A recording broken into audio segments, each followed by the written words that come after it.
നീ സമാധാനപ്പെടും, നിന്നെ കുറിച്ച് തന്നെ എഴുതാം.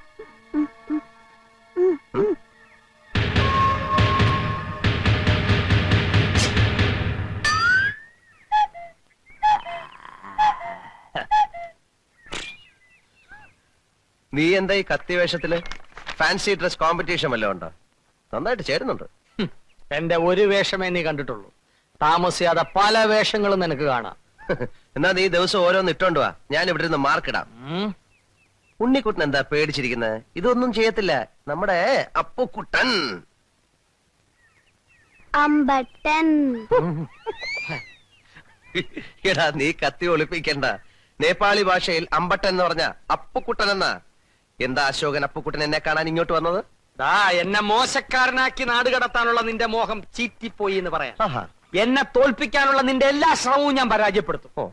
നീ ഇവിടെ സുഖിച്ച് ജീവിക്കാതിരിക്കാൻ വേണ്ടി ഞാൻ മരിക്കാൻ വരെ തയ്യാറായിട്ടാണ് വന്നിരിക്കുന്നത്. അപ്പുക്കുട്ടൻ പറഞ്ഞതുപോലെ ചെയ്യുന്നവനാ. അറിയാം, ഞാൻ കേട്ടിട്ടുണ്ട്. എന്നാ ബാക്കിയും കൂടെ കേട്ടോ. 24 മണിക്കൂറിനകം വിത്തിൻ 24 hours കാഠ്മണ്ഡുവിൽ നിന്ന് ഈ കുറ്റിയും പറിച്ച് പോയില്ലെങ്കിൽ ഗൂർഖകളുടെ അടികൊണ്ട് ഈ മരത്തിന്റെ ചോട്ടിൽ നീ പരാലിസിസ് പിടിച്ചു കിടക്കും.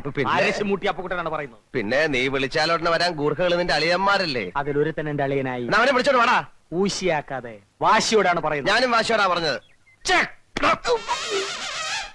പോടാ വിട്. അരഞ്ഞണത്തിന്ന് വിട്.